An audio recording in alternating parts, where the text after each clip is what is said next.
Saya anak Tuhan sejak lahir. Orang tua saya Kristen. Saya lahir dari keluarga miskin. Ibu saya tukang jahit. Ayah saya tukang betulin mesin tik. Tapi Tuhan saya yakin punya rencana dalam hidup saya. Dan saya berada di sini juga pasti Tuhan punya rencana. Karena jujur aja saya dan istri dalam perjalanan menuju Jogja, kami sudah dari tanggal 21 kami singgah-singgah di kota-kota. Dan ketika sampai di Solo, saya bilang kita harus Natalan di Solo, yuk kita cari gereja. Nah, cara paling gampang browsing. Begitu di Google saya lihat ada gereja di sini, saya bilang yuk besok pagi kita ke gereja. Jadi hari ini saya berada di sini karena saya lewat di Solo. Baik, karena diminta ada kesaksian. Yang banyak dibaca adalah kesaksian saya ketika saya menulis di Andy's Corner ya, di website saya, tentang bagaimana kesaksian bahwa Tuhan itu ada. Ketika saya remaja tumbuh dan mencari identitas diri, pada saat itu saya melihat hal-hal yang menurut saya tidak cocok dengan prinsip-prinsip yang selama ini diajarkan di gereja. Beberapa jemaat saya lihat karena bertetangga di luar gereja, mereka kasar dengan istri-istri mereka. Bahkan saya menyaksikan sendiri ada yang memukul istrinya. Dari situ saya bilang percuma dia bicara tentang kasih, tetapi dalam perilaku sehari-hari tidak ada kasih di situ. Jadi saya mulai tidak percaya pada gereja waktu itu untuk jangka waktu yang lama. Istri saya bapaknya tentara, tetapi dia satu-satunya yang Kristen. Atas izin orang tuanya dia memilih agamanya. Orang tuanya sangat demokratis. Ketika dia bilang saya mau jadi Kristen, orang tuanya bilang sepanjang kamu jadi Kristen yang baik silakan. Dan saat ini dia yang aktif mendorong saya untuk kembali ke gereja. Jadi satu hari berkali-kali ya anak-anak dibawa ke gereja, dia selalu bilang, "En, kamu adalah kepala rumah tangga, kamu harus memberikan teladan." Saya bilang kamu aja, karena hati saya tidak bisa berpura-pura untuk ke gereja. Kemudian saya tidak terlalu percaya pada gereja. Sampai satu hari saya dan Abu Rizal Bakri waktu itu dengan jet pribadinya kami ke Uzbekistan. Dalam perjalanan cuaca buruk sekali. Pesawat kami diombang-ambing di atas Maldives itu. Saya bilang Tuhan, kali ini tolong saya jangan jatuh. Sungguh mati kalau nggak jatuh saya akan kembali ke gereja. Saking takutnya saya bilang Tuhan, benar-benar kali ini saya tidak bohong, saya akan ke gereja. Nah, hal yang membuat saya sedikit lega atau sedikit merasa tenang waktu itu di tengah cuaca yang buruk, saya bilang udah pasti jatuh waktu itu, pesawatnya sudah begini-begini, kilat, petir, hujan deras. Tapi saya lihat pilotnya orang bule. Nah, kita kan orang Indonesia asal bule aja tenang gitu ya. Walaupun mungkin bulenya baru belajar nyupir juga gitu. Tapi akhirnya kami sampai kembali ke Jakarta. Saya cerita pada istri saya. Belum cerita dulu. Saya bilang sama istri saya, minggu ini kita ke gereja ya. Kaget istri saya. Hah? Serius? Ya, kita ke gereja. Kenapa? Udah nggak ada masalah, aku pengen ke gereja. Saya sembunyikan itu kan. Tapi istri saya kan penasaran, apa yang membuat Andi Noya tiba-tiba berubah drastis kembali ke gereja. Akhirnya satu hari saya cerita, Pi, kamu tahu nggak? Aku ini nyaris jatuh. Kapan? Nah, saya ceritakan. Dia bilang tunggu dulu. Aku ingat tanggal berapa itu? Ini jam berapa? Nah, pada jam itu rupanya dia dan anak bungsu kami, saya punya 3 anak bungsu kami, mereka tiba-tiba berdoa. Malam itu kata istri saya, nggak tahu kenapa saya harus berlutut bersama anak bungsu karena kebetulan mereka cuma berdua di rumah. Ayo kita doakan ayah. Doakan apa? Kata anak saya. Kita doakan semoga ayah kembali ke gereja. Dan jam itu, detik itu dia berdoa dan detik itu pesawatnya begini.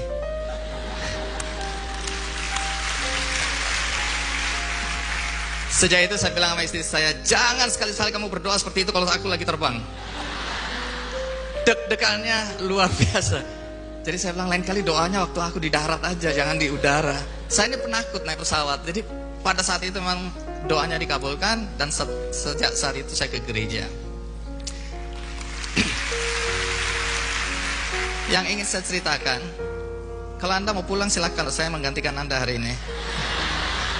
Jangan.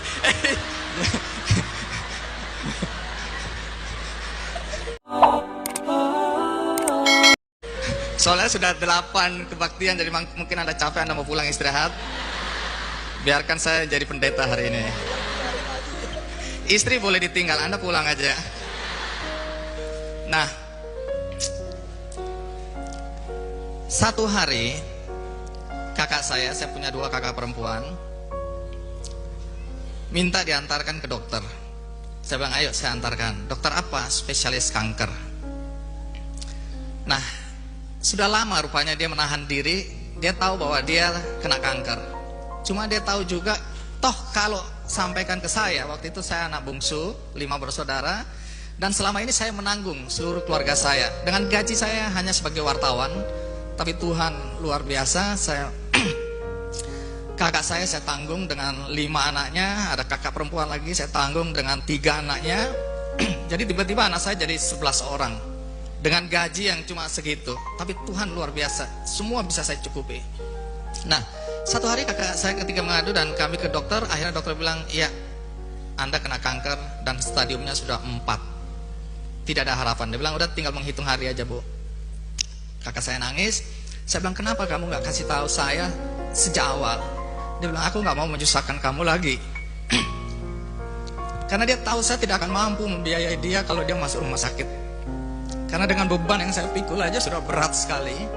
Dan kalau dia sakit, dia tahu akan memberatkan saya. Jadi dia menyembunyikan penyakitnya cukup lama, sampai akhirnya dia tidak tahan dan dia sampaikan ke saya dan sudah stadium 4 dan terlambat. Saya bilang, kita harus usaha. Dia bilang, udah gak apa-apa, aku udah siap. Enggak boleh, kita harus usaha.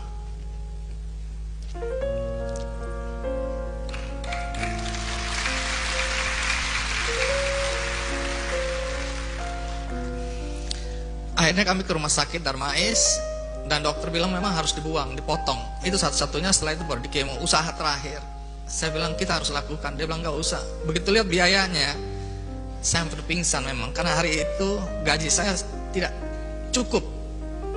Bahkan saya udah mulai bingung, ini harus pinjam ke siapa lagi untuk bisa menutup biaya.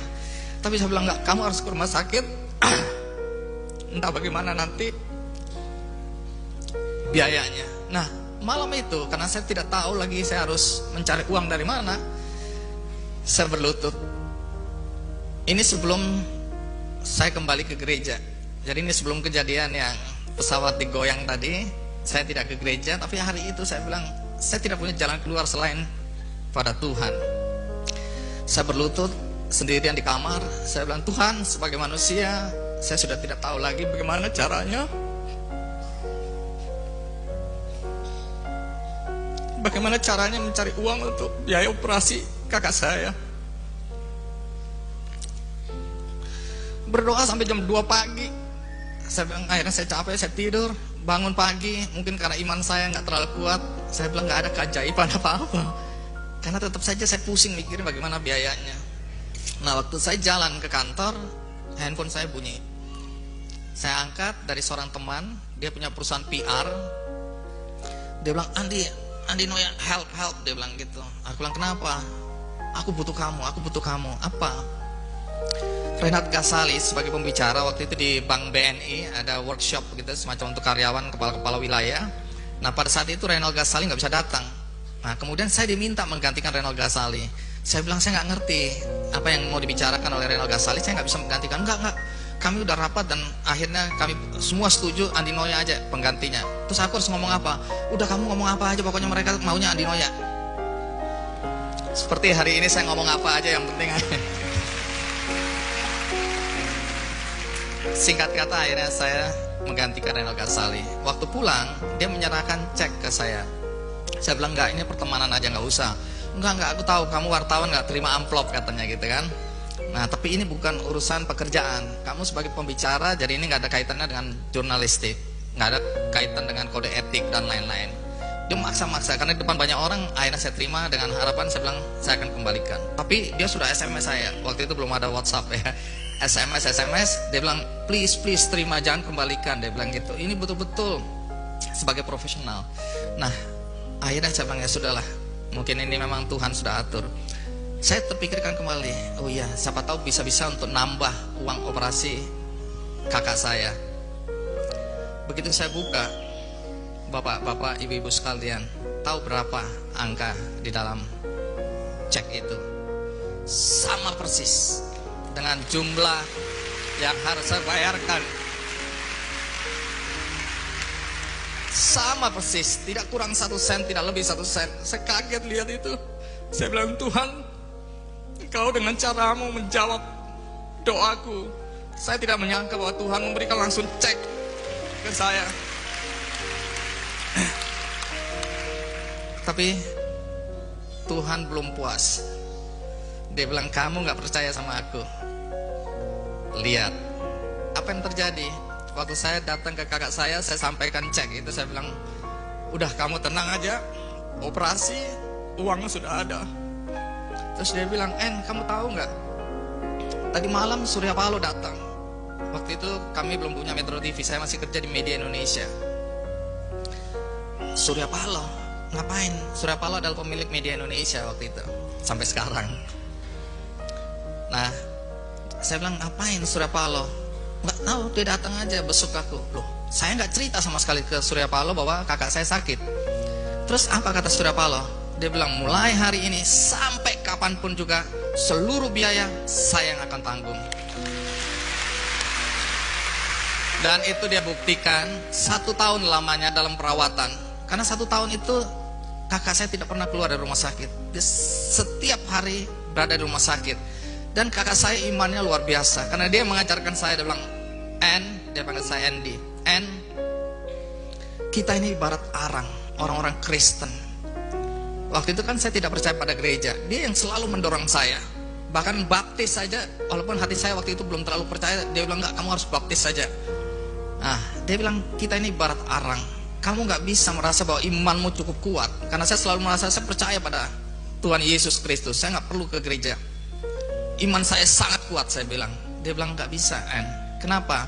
Ibarat arang dalam tungku. Gereja adalah tungku. Kalau kamu keluar, kamu mungkin akan jadi bara. Tapi berapa lama kamu? Karena ketika imanmu mati, kalau kamu di gereja, maka arang-arang lain yang akan membakar kamu sehingga imanmu terus tumbuh.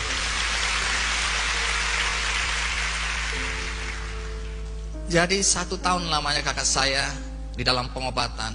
Akhirnya kakak saya meninggal. Tetapi yang membuat saya bahagia adalah dia meninggal secara terhormat. Dia meninggal dengan perawatan terbaik. Dan itu karena Yesus Kristus Tuhan kita. Terima kasih.